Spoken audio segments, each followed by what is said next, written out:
Hello guys, good morning. Ito pala yung almusal ko ngayon. Yan po, avocado at siyempre hindi mawala yung kape. Yan yung breakfast ko ngayon.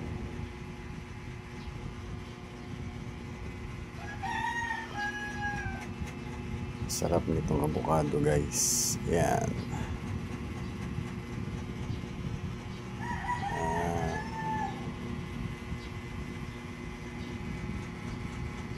Malinam naman lasa ng avocado.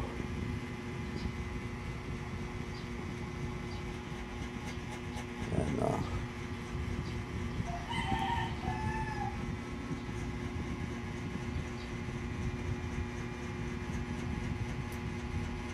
Yan yung ano ko ngayon. Aalmusalin bago pumasok ng trabaho. Yan.